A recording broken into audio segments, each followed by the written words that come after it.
골로새서 1장 7절 8절입니다. 같이 봅니다. 시작.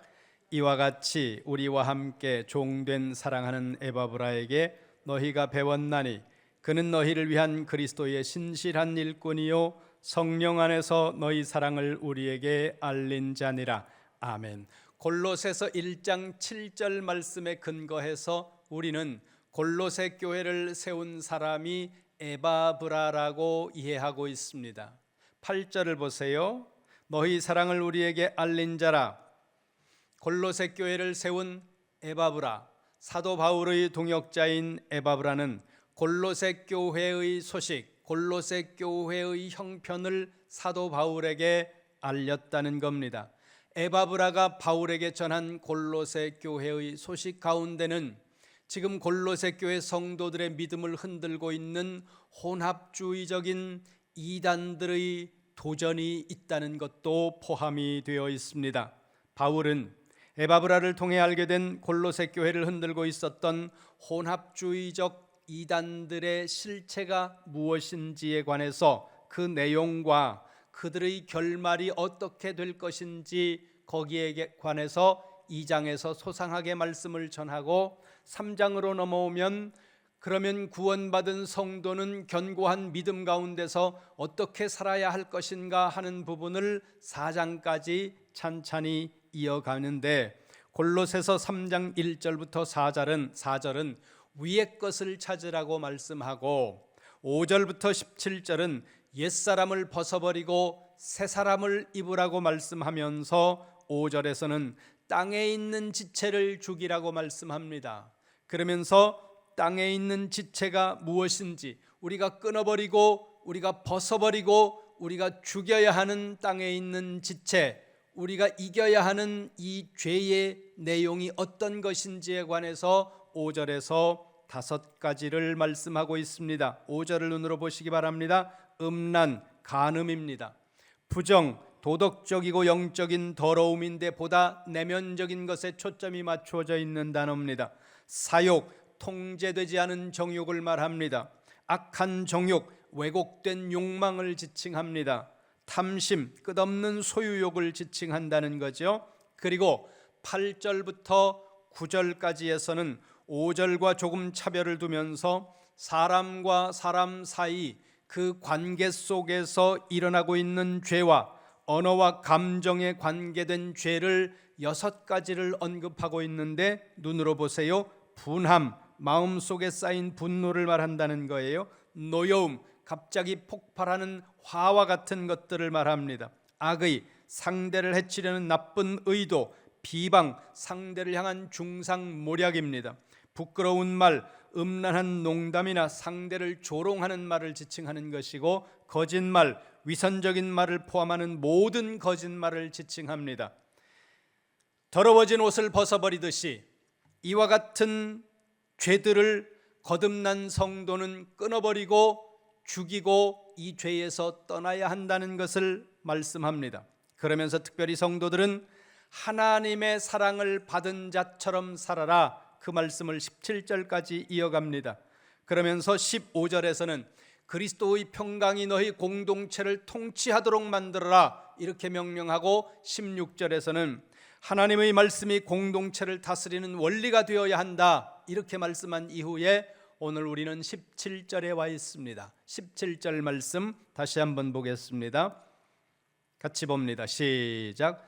또 무엇을 하든지 말에나 일에나 다 주 예수의 이름으로 하고 그를 힘입어 하나님 아버지께 감사하라. 아멘. 계속 반복해서 드리는 말씀이 지금 사도 바울은 공동체를 매우 강조하고 있다는 것입니다. 거듭난 성도 개인에 대한 관심이 없다는 말씀이 아니에요.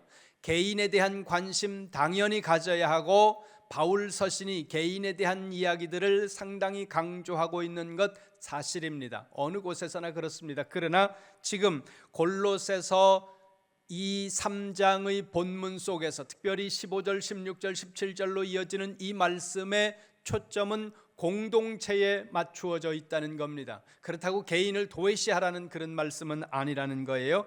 5절부터 17절의 주어 역할을 하는 주어가 복수형으로 되어 있기 때문에 개인의 경건 지침을 넘어서 공동체 전체의 삶의 방식을 다루고 있다고 하는 것을 여러분들이 염두에 두시기 바랍니다. 공동체라고 했을 때 우리가 기억해야 하는 게 있습니다. 전제해야 하는 것이 있다는 거예요. 뭐냐 하면 공동체는 관계가 대단히 중요한 핵심 요소라는 사실입니다. 이제 본문으로 좀 더 들어가 보겠습니다. 골로새서 3장 17절의 문장 구조를 보면 compound or complex sentence라고 해서 복합문으로 되어 있습니다. 문장은 단문이 있고 복문이 있고 복합문이 있는데 단문은 생각이 하나인 것을 단문이라고 말합니다. 복문은 두 개의 생각이 연결되는 것을 복문이라고 하고, 복합문은 하나의 생각 안에 또 다른 생각이 들어가는 형태로 되어 있는 것, 그것을 우리는 복합문이라고 한다는 거죠. 다르게 설명하면 한 문장 안에 주요한 절이 두 개가 있다는 겁니다. 동사절이 두 개라는 의미예요. 골로새서 3장 17절의 헬라어 본문을 보면은 명시적으로 동사가 없습니다. 17절에는. 그러나 문맥상으로 보면 생략된 명령형의 동사가 나오고 있다는 거예요.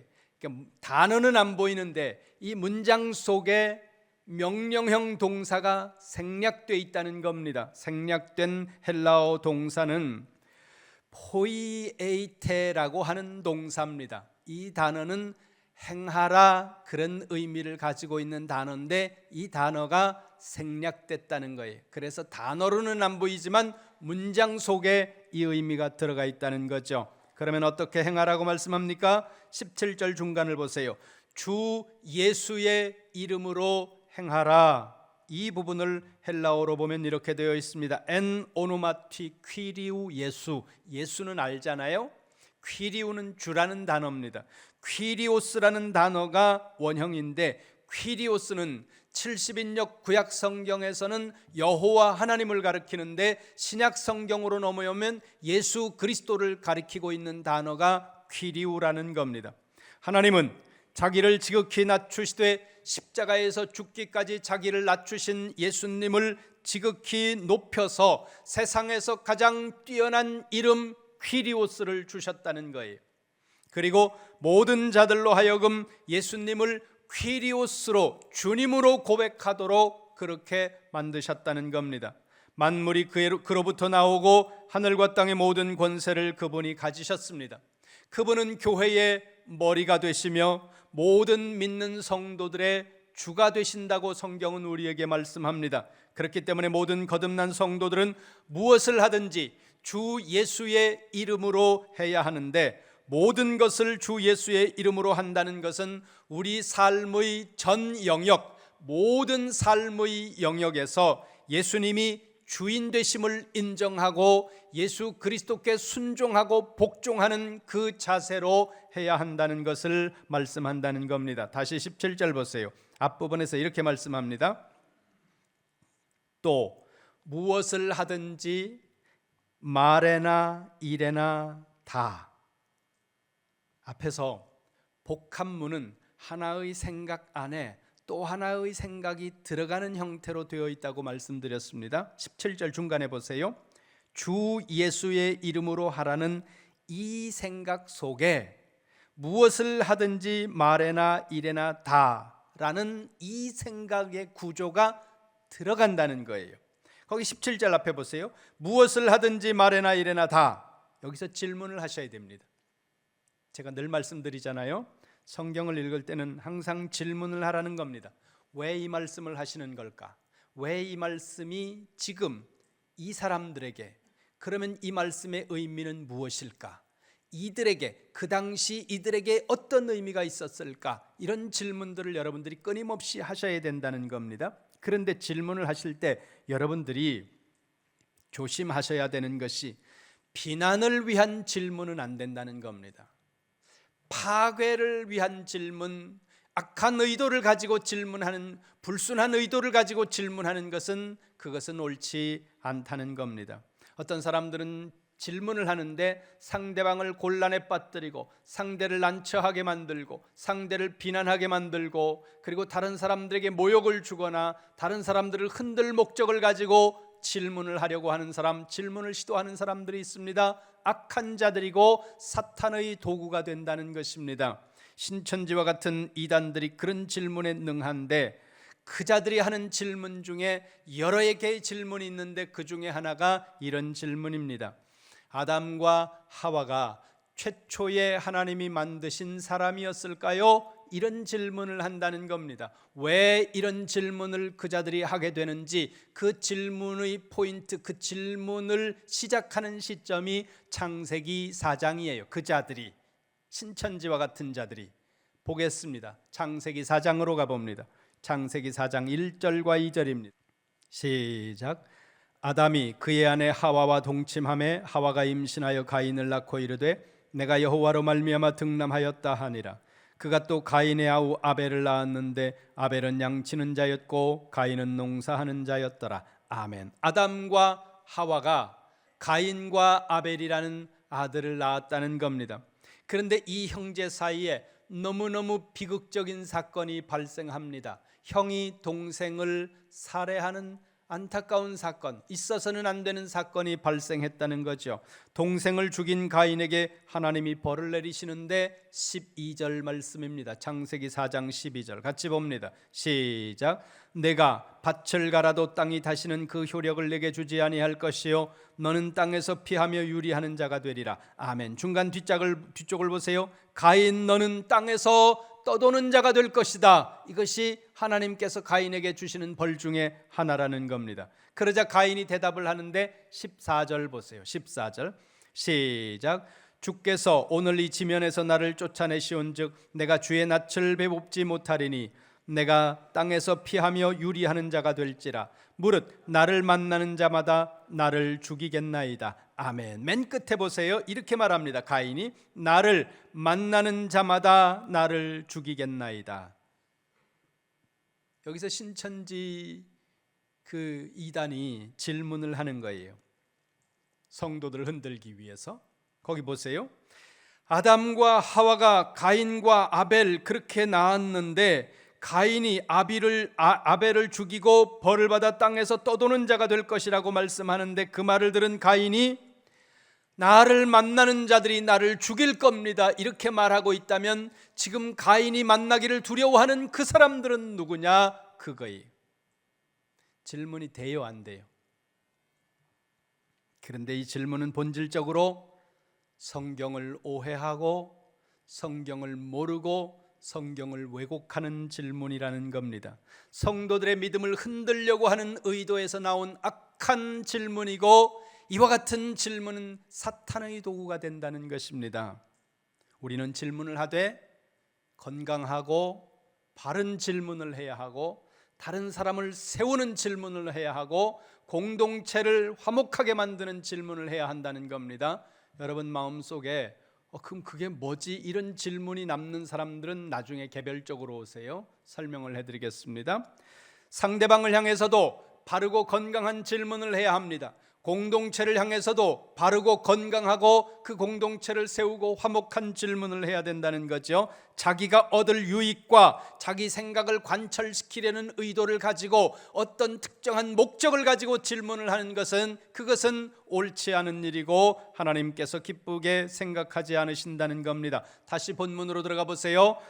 골로새서 3장 17절 맨 앞에 보세요. 무엇을 하든지 말에나 일에나 다 이 지점에서 질문을 하라는 거예요. 어떤 질문을? 무엇을 하든지 말에나 일에나 다.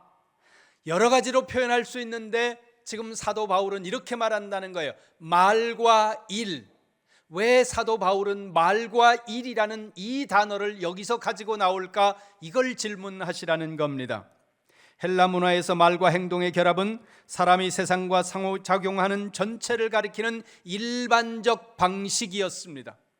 그래서 말과 일이라는 이 결합을 가지고 나오는데 여기서 여러분들이 기억해야 되는 것은 말과 행동이라는 이 방식보다 사도 바울이 말과 행동을 그 뒤에 있는 주절, 뭐예요 주절이? 주 예수의 이름으로 하라는 거예요.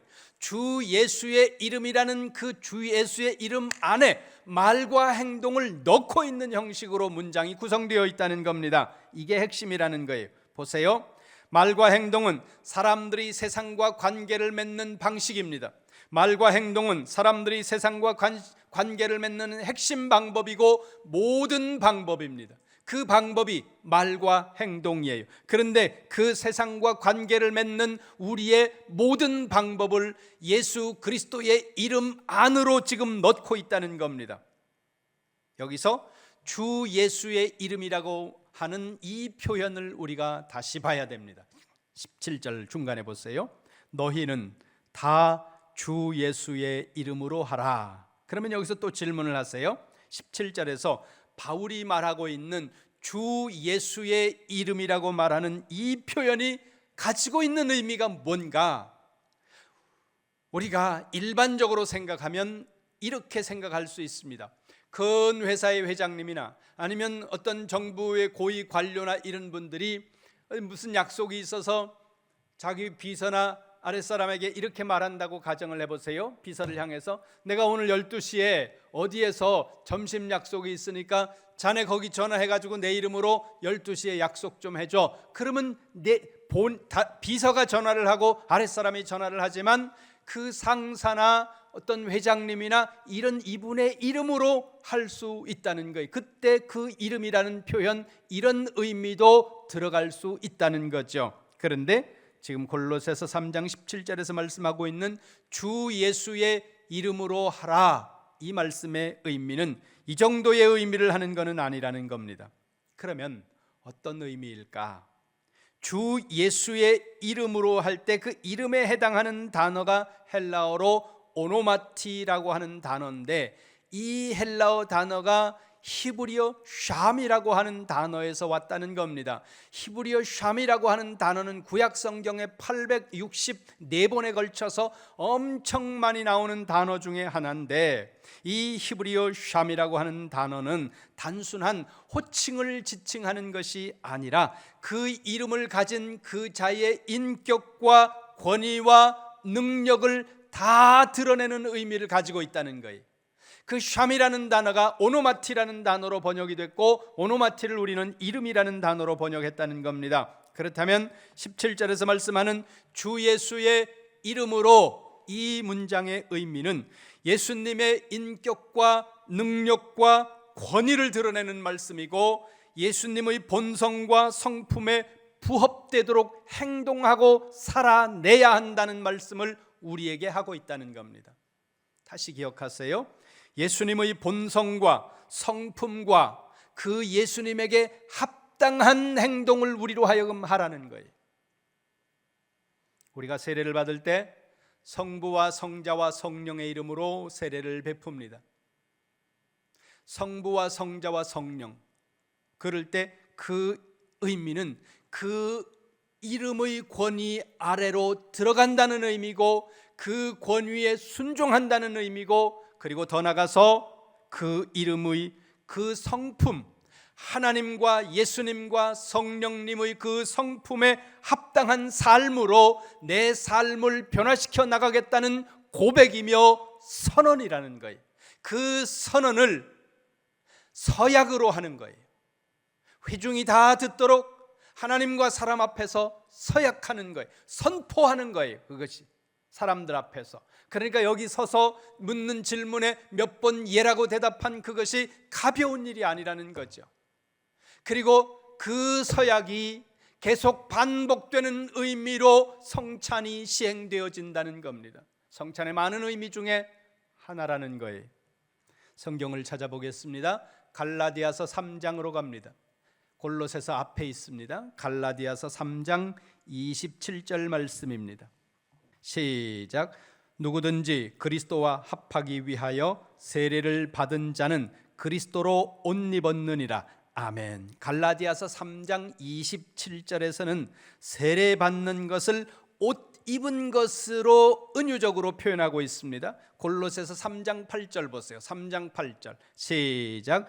이제는 너희가 이 모든 것을 벗어버리라. 곧 분함과 노여움과 악의와 비방과 너희 입에 부끄러운 말이라. 아멘. 조금 밑에 가서 10절 보세요. 시작. 새 사람을 입었으니 이는 자기를 창조하신 이의 형상을 따라 지식에까지 새롭게 하심을 입은 자니라. 아멘. 골로새서 3장 8절에서는 옷을 벗으라, 옷이라는 단어는 안 나오지만 벗으라는 단어가 옷을 전제하고 있다는 거예요. 옷을 벗으라고 말씀하고, 골로새서 3장 10절에서는 옷을 입으라고 말씀하고, 갈라디아서 3장 27절에서는 세례받은 것이 옷을 입은 것이다. 근데 옷을 입었는데 무슨 옷을 입었느냐? 그리스도로 옷 입었다는 거예요.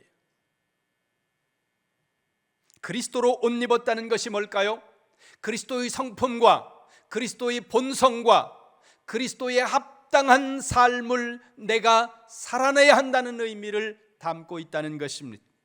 그렇게 그리스도를 옷 입은 사람들은 이제 말과 행동을 예수님의 이름으로 해야 하는데, 여기서 말과 행동을 예수님의 이름으로 하라는 것은 내가 지금 하고 있는 말과 행동은 세상에서 관계를 맺는, 세상과 관계를 맺는 모든 것을 지칭하는 단어라는 거예요. 말과 어떤 행동, 요걸 그 단어의 좁은 의미로 해석하는 것이 아니라 우리가 세상과 사람과 관계 맺는 모든 방법, 그러니까 뭐예요? 삶 자체예요. 그것을 그 예수의 이름으로 하라. 무슨 의미입니까? 예수님의 성품에 맞아야 된다는 것입니다.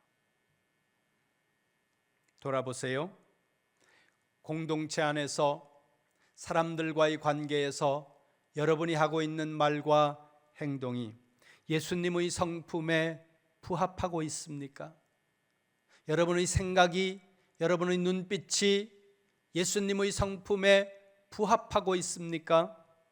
직장에서 다르고 가정에서 다르고, 가정에서 다르고 교회에서 다르고 그러지 않습니까?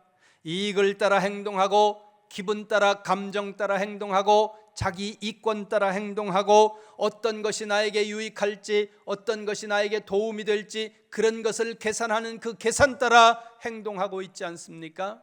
아니면 여러분들이 어떤 일들 앞에 모든 순간에 묵상하고 있습니까? 생각하고 있습니까? 이게 예수님의 성품에 맞나? 이게 예수님의 그 본성에 맞는가? 이게 예수님께 맞는 모습인가? 내 행동이 여러분들이 묻고 있습니까? 돌아보시라는 거예요. 만일 당신이 진정한 성도라면, 그리스도로 옷 입었다면 우리의 말과 행동이 그리스도의 성품과 그리스도의 인격과 그리스도에게 합당한 말과 행동과 우리의 삶이어야 한다는 것을 지금 이렇게 말씀하고 있다는 거죠. 다시 골로새서로 갑니다. 3장 17절 보세요. 맨 뒤를 보세요. 골로새서 3장 17절 맨 뒤에 이렇게 말씀합니다. 그를 힘입어 하나님 아버지께 감사하라. 사도 바울은 한 번 더 감사의 명령을 하고 있습니다. 이것은 이번 단락 들어서 세 번째 반복되는 명령입니다. 15절 맨 끝에 보세요. 감사를 명령했고, 16절 맨 끝에도 감사를 명령했고, 17절 맨 마지막에 다시 감사를 명령하고 있습니다. 질문하세요. 바울은 왜 이렇게 계속 감사를 명령하고 있는 것일까? 왜 계속 한 절마다 반복해서 감사를 말하고 있는가? 그 이유는 아주 간단합니다. 감사가 바로 거듭난 성도, 죄와 사망의 나라에서 예수 그리스도의 부활의 나라로 옮겨진 사람들, 육체를 입고 있는 육체와 세상의 육체적인 옷을 입고 있던 사람들이 그리스도로 옷 입은 새로운 옷으로 바꿔 입은 성도의 삶, 그 삶의 가장 중심 요소가 감사라는 것입니다. 사도 바울과 초기 기독교 공동체 연구, 그리고 성경의 그리스어 본문 해석의 세계적인 권위자라고 할 수 있는 토드 디 스틸이라고 하는 미국 출신의 신학자가 있습니다. 이 스틸이라고 하는 신학자가 이렇게 말합니다. 하나님의 은혜가 바울 서신의 중심이라면 감사는 바울 서신의 윤리의 중심이다. 은혜가 바울 서신의 중심인데 그 바울 서신이 우리에게 요구하는 삶의 중심은 감사라는 거예요. 그런가 하면 잉글랜드의 영성신학자이자 목사인 윌리엄 로우라고 하는 분이 계신데 이분이 이렇게 말합니다. 그리스도인이 된다는 것은 감사하는 사람이 된다는 것이다. 그러면서 계속 이렇게 말해요. 항상 하나님께 감사하는 사람, 모든 것을 하나님의 선하심의 증거로 받고 하나님을 찬송할 준비가 된 사람, 그가 그리스도인이라는 거예요. 그가 가장 위대한 성인이라는 것입니다. 이 말을 뒤집으면 뭐예요? 감사가 없다면 당신은 그리스도인이 아니라 이렇게 말씀하고 있는 것과 같다는 거예요. 이 신학자의 말이에요. 여러분이 그리스도를 옷 입었다면, 그리스도와 연합하여 세례를 받고 그리스도로 옷 입고 죄와 사망의 나라에서 예수 그리스도의 부활의 나라로, 생명의 나라로 옮겨진 사람이라면 여러분, 우리의 삶에 감사가 있어야 된다는 겁니다. 넘치는 감사가 있어야 된다는 거예요. 우리가 세상을 향하여 예수 그리스도를 말하고 십자가를 말하고 복음을 말합니다. 그런데 세상은 우리의 말에 귀를 기울이지 않고 있습니다. 왜 그럴까요? 당신의 삶에 감사가 없기 때문입니다. 세상 사람과 우리의 삶에 차별이 없다는 거예요. 어떤 차별이어야 하겠습니까? 어떤 상황 속에서든 하나님 앞에 감사하는 삶이 우리의 삶이 되어야 된다는 거예요. 바울은 지금 그걸 말씀합니다. 잘 생각해 보세요. 골로새 교회가 만난 문제가 이단에 관한 문제예요. 근데 바울은 지금 계속 감사를 반복해요. 이단을 대처하는데 감사가 왜 중요할까? 여러분, 신천지와 같은 통일교와 같은 이단에 빠진 사람들의 거의 대다수가 그 삶에 감사가 없던 사람들이에요. 감사해야 된다는 것을 아는 것이 중요한 게 아니에요. 감사하는 것이 중요합니다. 감사에 관한 책을 100권을 읽은 것보다 한마디 감사하는 것이 더 중요하다는 거예요. 1000권의 책을 읽어도 감사할 줄 모르는 자들이 있습니다. 10년, 20년, 30년, 40년 신앙생활을 했고 성경을 달달달달 외우고 기도하라 그러면 누구보다 기도를 잘하는데도 그의 삶에 감사가 없다면 스스로 의심하세요. 내가 그리스도를 옷 입고 있는 잔가? 바울은 우리에게 말씀합니다. 감사하라는 거예요. 사도 바울은 골로새 교회를 향해서 오늘 우리를 향해 이렇게 말씀합니다. 너희는 모든 것을 주 예수의 이름으로 하라. 이 말씀은 예수님의 권세와 능력에 우리의 삶을 굴복시키라는 의미이면서 동시에 예수 그리스도의 인품과 속성에 합당하도록 행하라는 말씀이라는 것입니다. 그러면 우리의 무엇이 예수님의 성품에 합당하도록 행해야 합니까? 말과 행함이라는 거죠.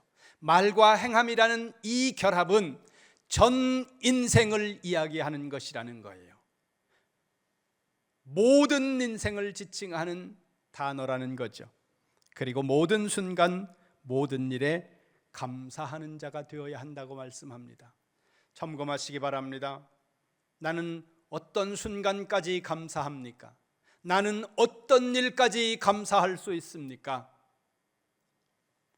히브리서 3장은 우리에게 이렇게 말씀합니다. 15절에 보니까 너희가 오늘날 그 음성을 듣거든 경노하심을 격동하여 광야에서 시험하던 때와 같이 너희 마음을 강팍하게 하지 말아라. 마음을 완고하게 하지 말라는 거예요. 완고한 마음에는 감사가 자리 잡을 수 없습니다. 마음을 완고하게 하고 강팍하게 함으로 말미암아 광야에서 만나를 먹으면서도 죽어갔던 자들과 같이 너희는 하나님의 음성이 들려올 때 마음을 완고하게 강팍하게 하지 말고 마음을 열어라. 주님이 말씀합니다. 마지막으로 여러분 선포합니다. 말과 행동 모두 다 주 예수의 이름으로 하시기 바랍니다. 예수님의 성품과 예수님의 본성에 합당하게 행하시고 모든 일과 모든 순간 하나님 앞에 감사하는 성도가 되시기를 주님의 이름으로 축원합니다.